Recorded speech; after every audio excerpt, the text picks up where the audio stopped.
국회가 역대 최대 규모의 예산안 심사에 착수한 가운데 일부 불교문화 지원 예산은 오히려 줄어든 것으로 나타났습니다. 전통사찰의 보존사업과 관련한 예산은 올해보다 10% 깎였습니다. 조계종 종책특별보좌관에 노욱선 종단 정책자문위원과 박준수 국회 법우회 회장이 임명됐습니다. 태고종 총무원장 상진 스님이 전통 불교일의 계승 등에 기여한 공로로 중앙승가대에서 명예 철학 박사학위를 받았습니다. 해봉당 자승대종사가 한국불교중흥과 대학생 전법을 위해 시작한 상월결사의 창립 6주년을 기념하는 법석이 상월선언에서 열렸습니다. 태고종이 종조인 태고보우 원증국사 탄신일을 맞아 원융화합의 정신을 기리며 중국 불교계와의 교류의 장을 마련했습니다. 여러분 안녕하십니까? 11월 12일 수요일 BBS 뉴스입니다. 국회가 728조 원 규모의 내년도 정부 예산안 심사에 착수한 가운데 불교문화 관련 예산이 어디에 어떻게 쓰일지 관심인데요. 하지만 역대 최대 규모의 예산임에도 불구하고 전통사찰 보존 등 불교계 지원 예산은 오히려 줄어들어 K문화의 세계화라는 취지에 맞지 않는다는 지적이 나오고 있습니다. 이석호 기자가 내년도 정부 예산안에 담긴 불교 예산 내용을 미리 살펴봤습니다. BBS가 문화체육관광부와 국가유산청이 소속된 국회 문화체육관광위원회에 내년 예산안 자료를 분석한 결과 불교계 지원 예산은 올해보다 오히려 감소한 것으로 파악됐습니다. 전통사찰 보존사업과 관련한 예산을 보면 올해보다 11.5% 감소한 221억 원으로 편성됐습니다. 특히 전통사찰 보수정비를 위한 지원 사업의 경우 국가와 지자체의 지원이 각각 45%, 사찰의 자부담 비율은 10%였지만 내년에는 사찰 자부담 비율이 다시 20%로 늘었습니다. 이는 국가 70%, 지자체가 30%를 지원하는 국가지정 문화재 보수정비 사업과 비교해 형평성에 맞지 않고 사찰 부담을 과도하게 요구한다는 지적이 나옵니다. K-콘텐츠 산업 육성 등을 통해 K-컬처 시대 개막을 가속화하고 국민 모두가 문화, 체육, 관광으로 행복을 누리기 위해 반드시 필요한 재원입니다. 문화 분야의 국제행사 예산도 편성돼 조계종 국제선명상 대회와 서울국제불교 박람회가 각각 11억 원과 3억 원, 천주교의 2027년 서울세계청년대회에는 30억 원이 배정됐습니다. 하지만 체육 분야와는 달리 문화 분야 행사는 국고 지원을 받기 어려운 데다 세계청년대회 지원 특별법 발의 등으로 특정 종교에 대한 특혜와 형평성 논란이 끊이지 않고 있습니다. 이에 따라 내년 예산안 책정 과정에서 문화 관광 분야 국제행사에 공통적으로 적용할 수 있는 일반법 제정이 필요하다는 의견이 나오고 있습니다. 올 들어 대형 산불로 천년고찰 의성 고운사가 전소되는 등 전통사찰과 문화유산이 큰 피해를 입은 가운데 국가유산 재난안전관리와 국가유산 긴급보수사업 예산만큼은 큰 폭으로 늘어났습니다. 재난안전관리 사업은 296억 9,100만 원으로 56억 6,100만 원이 증가했고 긴급보수 사업은 107억 9,200만 원으로 63억 800만 원이 증가했습니다. 기후변화 대비 국가유산의 안전관리를 강화하고 국가유산 분야별 보존 활용 기반을 확충해 나가겠습니다. 우리 후대들에게도 물려줘야 하는 것이기 때문에 국가유산을 보존하고 잘 계승시키는 것이 문체부 장관과 국가유산청장, 여기 우리 의원님들이 해야 할 소명이라고 저는 생각합니다. 문체위가 예산안을 의결하면 예산결산특별위원회 심사를 거쳐 다음 달 국회 본회의에서 최종 의결될 예정입니다. 사상 첫 정부 예산 700조 원 시대 K문화 세계화의 근간이 되는 불교와 전통문화 보존 예산의 합리적이고 효율적인 배정과 집행이 필요해 보입니다. 국회에서 BBS 뉴스 이석호입니다. 조계종이 종단의 정책 역량 강화를 위해 종책특별보좌관에 풍부한 의정 경험을 갖춘 정치권 인사를 임명했습니다. 총무원장 진우 스님은 어제 조계사 경내 임시집무실 담소에서 종책특별보좌관으로 노욱선 더불어민주당 정책위원회 부의장과 박준수 국민의힘 보좌관에게 임명장을 전달했습니다. 노욱선 종책특별보좌관은 현재 더불어민주당 중앙당 정책위원회 부의장이자 대통령 직속 민주평화통일자문회의 상임위원으로 활동하고 있으며 종단의 정책자문위원으로도 활약하고 있습니다. 박준수 종책특별보좌관은 국민의힘 한지아 의원실 보좌관으로 재직 중이며 여야를 아우르는 국회 보좌진 불자들의 모임 법우회 회장입니다. 태고종 총무원장 상진 스님이 승가교육 발전과 불교 의례 계승, 승가화합에 기여한 공로로 중앙승가대에서 명예 박사학위를 받았습니다. 상진 스님은 이 학위는 저 혼자 이룬 것이 아니라 모두가 함께한 결과라며 한국 불교 중흥을 위해 정진할 것을 다짐했습니다. 정민지 기자입니다. 승가교육 전문기관인 중앙승가대에서 태고종 총무원장 상진 스님의 명예 철학박사 학위 수여식이 열렸습니다. 승가대 총장인 워루 스님은 학위기를 전하며 상진 스님이 태고 종단뿐 아니라 한국 불교 발전에 기여한 공적을 기렸습니다. 태고 종립대학인 동방불교대학에서 소임을 맡아 승가 교육의 질적 개선과 경제적 안정을 이끌었고 청년사 생전예수제의 체계적 전승과 국내외 학술 문화 교류 등 실천적 면모를 강조했습니다. 제가 행사 때마다 이렇게 많이 가서 볼 때 정말 거리낌 없고 항상 먼저 서서 꼭 대중 스님들께 합장하고 일을 갖춘 모습을 많이 봤습니다. 스님께서 그런 학업의 그런 열의와 또 스님이 대중적 삶의 그 가치를 다시 한번 느끼는 자리입니다. 상진 스님은 지난 2023년 태고종 총무원장으로 취임해 종단을 안정화하고 종도들의 화합에 각별한 애를 써왔습니다. 그동안 종단 내 다양한 소임을 도맡았지만 특히 태고종 어산어장으로 오랫동안 불교 전통 의례를 계승하고 일신해 왔습니다. 사중 스님을 통해 전승된 청년사 생전예수제를 경기도 무형문화유산에 등재했고 매년 광화문에서 영산제를 설행하며 대중과 만나고 있습니다. 이 학위는 저 혼자 이룬 것이 아니라 부처님의 가르침과 불교계의 화합 그리고 수많은 불자들의 원력이 더해져 이룬 것이라고 생각합니다. 더욱 열심히 정진하여 받은 은혜를 향하라는 부처님의 무언의 당부로 받아들이고 이날 상진 스님의 명예 박사학위 수여를 축하하기 위해 많은 태고 종도들이 함께한 가운데 중국 불교계도 참석해 축하를 전했습니다. 也祈愿中亚僧伽大学与太古宗携手并进，深耕佛学教育，广育法门龙象，让慈悲喜舍的佛法精神滋养更多的心灵，为世界和平和人类福祉贡献不竭的力量。 학위 수여식에 이어 상진 스님은 학인 스님들을 대상으로 불교 의례와 의식에 대한 특강을 진행했습니다. 연불로만 20년 넘게 강의해온 스님은 부처님 가르침을 담은 연불을 해야 한다면서 불교 의식의 의미는 화엄 사상이라고 말했습니다. 여러분들이 이 경을 읽을 때 잘못 읽으면 전부 그게 송불이 되기 때문에 연불이 안 되고 송불이 되니까 여러분들은 여기 부처가 없는 거예요. 이 불교의 의식의 의미가 화엄 사상이에요. 이게 전부 화엄 사상으로서 불교 의식 의례가 이루어지는 겁니다. 이번 학위 수여식은 종단의 경계를 넘어 한국 불교의 원융 해통과 상생의 가치를 다시 한번 생각해보는 시간이 됐습니다. BBS 뉴스 정민지입니다. 한국불교중흥과 대학생전법을 기치로 전례 없는 수행정진을 선보였던 상월결사가 6주년을 기념하는 법석을 마련했습니다. 상월결사 이사장 호산스님과 봉은사주지 원명스님, 조계사주지 담화스님, 해인사주지 해일스님 등을 비롯해 4부대 중 100여 명은 어제 오후 경기 위례신도시 상월선원에 모여 정진법회를 열었습니다.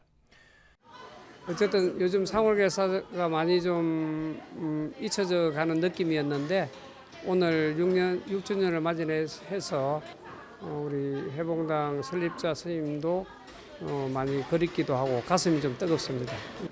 오늘 보다 내년에는 더 2배, 3배 많이 참석할 수 있도록 우리가 많이 법회는 상월결사의 모든 과정을 기록한 영상을 함께 보는 것으로 시작해 상월결사를 꾸렸던 해봉당 자승대종사를 향한 추모, 그 뜻을 기리는 108배 원력 등이 이어졌습니다. 이 자리에서 이사장 호산 스님은 대불련 유주연 회장을 대표로 대학생 전법 활동에 적극 참여한 청년 불자 50여 명에게 장학금을 전달했습니다. 태고종이 종조인 태고보우 원증국사 탄신일을 맞아 원융화합의 정신을 기리며 중국 불교계와의 교류회장을 마련했습니다. 태고종은 어제 오전 북한산 태고사에서 총무원장 상진스님과 원로의장 호명, 승정 보경스님 등 종단스님 100여 명을 비롯해 중국 저장성 후저우시 불교협회장인 계룡스님 등 중국 측 스님들과 함께 태고보우 원증국사 탄신 724주년 기념 달의 법회를 열었습니다. 상진스님은 봉행사에서 종단의 전통, 수행정신을 새롭게 되새기며 태고보우 원증국사의 법맥을 잇자면서도 사회에 울림을 주자는 말로 불교의 사회적 책임을 다할 것을 강조했습니다. 포교 활동의 사회와 모든 불자들에게 우리 모두가 함께 이 태고보우 원정국사의 후손으로서 함께 할 수 있는 그런 시간들이 만들어졌으면 참 좋겠다. 특히 이 자리에는 중국 저장성 후저우시 불교협회장인 계룡스님을 비롯한 중국 측 스님들이 원나라 당시 중국에 건너가 임재종을 공부하고 수행한 태고보우 국사와의 법연을 기려 참석해 의미를 더했습니다. 달의 제가 끝난 뒤 스님들은 청년사로 이동해 한중불교 교류의 시간을 가졌습니다. 경기도 양주에 있는 오봉산 석굴암은 무장공비가 청와대를 습격한 김신조 사건 이후 통제돼 시민들의 왕래가 어려웠는데요. 북한산 우이령길이 사전 예약제로 개방된 데 이어 사찰내 미술관 개관을 앞두며 오봉산 석굴암이 불자들과 탐방객을 위한 문화도량으로 거듭나고 있습니다. 보도에 박준상 기자입니다. 북한산 둘레길 코스인 우이령길을 통해 입산이 가능한 경기도 양주 오봉산. 1968년 북한 무장공비 김신조가 청와대를 습격할 당시 우이령길을 이용하면서 군부대가 일대 산행을 통제하게 됐고 의상대사와 도성국사 등 옛 고승들의 창건 설화가 얽힌 천년 고찰이자 조계종 제25교구 본사 봉선사 말사인 오봉산 석굴암도 왕래가 어려웠습니다. 하지만 2009년 북한산 둘레길 탐방 예약제가 시작되면서 석굴암 가는 길도 함께 열렸고 영험한 기도도량이자 휴식처로 사랑받는 곳이 됐습니다. 석굴암에 아주 영험한 도량이거든요. 훼손이 안 돼 있어요. 기가 살아있다 그래요. 그래서 그 기운을 받아가면은 한 번만 다녀가도 좋은 일이 생긴대요. 그리고 현재 오봉산 석굴암은 법당을 손질해 만든 오봉미술관 개관을 통해 한 걸음 더 시민들에게 다가가고 있습니다. 주지 도일 스님은 기자간담회를 통해 오봉미술관 개관과 더불어 오는 15일 한국과 중국의 작가 3인이 뜻을 모은 한중 문화교류전 전시 개막을 기점으로 문화도량으로 변신을 알렸습니다. 용 그림으로 잘 알려진 도일 스님은 이번 전시에서 자개명인 김맹길 선생과 협업한 2m에 이르는 대작, 염화미소의 용 등 30여 점을 선보입니다. 이제 오랜 세월 동안 이제 삼천이 기도하면서 작품을 이렇게 틈틈이 이렇게 이제 수행 삼아서 했던 것이 탐방객들이 오는데 그런 문화를 이렇게 좀 보여주고 또 그들에게 또 이렇게 행복감을 주면서 또 평소 성과 차를 주제로 작품 활동을 해온 한국 화가 김창배 작가는 스님들과 제가 신자들이 수행하거나 차를 마시는 모습을 계절의 풍광과 함께 포착한 수묵 담치아를 전시할 예정입니다. 이번에 전시되는 저의 작품은 초이선사의 동다성과 다신전을 그림으로 풀어냈고요. 차와 선과 명상 그리고 다도 그다음에 서예 그다음에 그림 다양한 문화 공간으로 거듭나도록 저도 같이 노력할 것이며 아울러 도낭벽화와 불교 유적을 수묵으로 표현하는 중국의 왕옥룡 작가는 도낭 불교 유적지에 있는 관음벽화를 선보이는 등 모두 80여 점이 전시됩니다. 도낭 석굴의 벽화 예술과 전통 선묵화, 수행자의 서예 등 불교 문화의 진수를 보여주는 이번 전시는 내년 2월 말까지 이어집니다. BBS 뉴스 박준상입니다. 천년고찰 나주 불회사 주변에 비자나무 숲길이 새롭게 조성됐습니다. 비자림의 신비로운 풍광과 고찰의 고즈넉한 정취가 어우러져 나주를 대표하는 새로운 치유 쉼터로 떠오르고 있습니다. 보도에 진재훈 기자입니다. 깊어가는 가을, 한적한 산길을 따라 걷는 발걸음이 한층 가볍습니다. 전남 나주 다도면 동룡산 자락에 자리한 불회사 비자림 둘레길. 비자나무 군락길을 따라 조성된 2.6km의 순환형 산책로로 천년고찰 불회사의 풍광을 품은 힐링길입니다. 이 둘레길은 불회사 주지 철인 스님이 제주 비자림에서 영감을 얻어 구상한 것으로 나주시가 지난해 1.5km를 먼저 개통하고 올해 1.1km를 추가로 개설해 완성됐습니다. 비자나무라는 군락을 처음 제가 봤었습니다. 그리고 그 비자나무 숲길을 거닐 때 느꼈던 그 많은 것들, 그리고 그런 것을 우리 불회사에서도, 그리고 우리 나주 시민과 그리고 불회사를 찾는 이 모든 이들에게 이러한 느낌을 같이 공유하고 싶었습니다. 그래서 이곳에 와서 또 우리 시장님, 특히 윤병태 시장님에게 제가 우리 나주 시민과 나주 시민들의 건강을 위해서 이 비자림 둘레길을 조성을 거느드렸었습니다. 비자림 일대는 국가 산림문화자산이자 산림유전 자원보호구역으로 지정된 지역. 이번 사업을 통해 숲체험형 관광자원으로서의 가치가 한층 높아졌다는 평가입니다. 이 길을 걷는 모든 분들의 발걸음 위에 평화가 깃들기를 기원하며 비자림 둘레길이 나주의 자랑이자 우리 모두의 마음을 밝히는 수행의 길, 치유의 길이 되기를 바랍니다. 우리 불회사를 더 많은 우리 시민들이 찾기 위해서, 또 가까이 하기 위해서 어떻게 하면 그런 방법을 찾을 수 있을까 생각을 하면서 이 숲길을, 둘레길을 만들면 정말 좋겠다, 이렇게 생각을 했습니다. 경내에서는 비로약차 무료 시음과 전통문화체험, 문화유산 미션 등 참여형 프로그램도 함께 진행돼 호응을 얻었습니다. 비자나무 숲과 야생 차밭을 따라 사계절 각기 다른 풍경을 즐길 수 있는 불회사 비자림 둘레길, 나주호 둘레길과 더불어 지역의 새로운 대표 관광 명소로 주목받고 있습니다. BBS 뉴스 진재훈입니다. 강재원 동국대 미디어 커뮤니케이션학과 교수가 방송 미디어학자들의 학술기구인 한국방송학회 제38대 회장에 취임했습니다. 강신임 회장은 지난 8일 동국대 해화관 고순청 세미나실에서 열린 한국방송학회 가을철 정기학술대회에서 한국방송학회장 취임식을 갖고 1년간의 임기를 시작했습니다. 회원분들의 학문적 결실을 나누고 서로의 성장에 기여할 수 있도록 나아가서 진실탐구를 위한 여러분들의 작은 몸짓이 사회의 큰 변화에 기여할 수 있도록 학계와 사회를 연결하는 데 제 유력한 역량을 쓰겠습니다.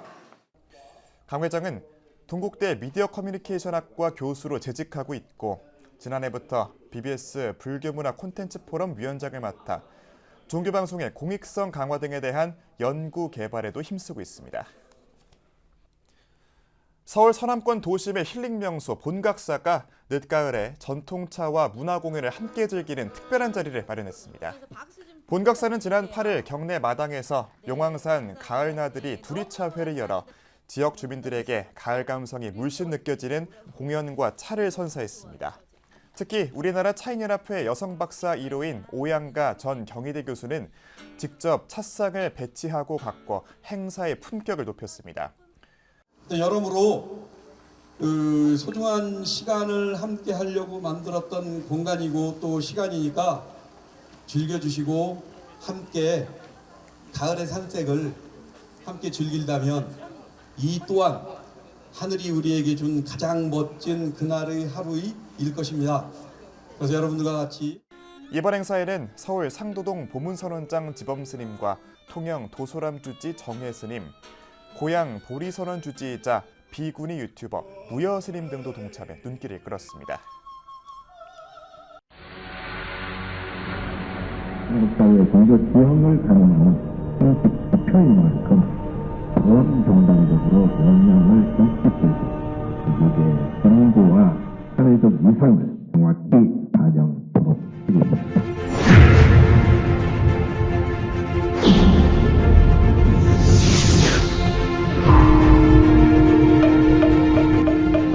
매주 안 가면 나는 불자가 아닌가? 이런 식으로 이렇게 오해의 소지가 있어서 많은 분들이 주저해서 불교가 좀 많은 분들이 좀 선택을 안 한 것 같습니다. 절에 가서 마음이 편안해지면 그것이 바로 불자이기 때문에 내 스스로 나는 불자다라는 정체성을 가지시고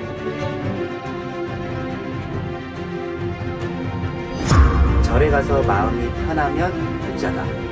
갔는데 너무 좋더라. 그런 불자입니다. 11월 12일 수요일 저희가 준비한 소식은 여기까지입니다. 시청해주신 여러분 고맙습니다.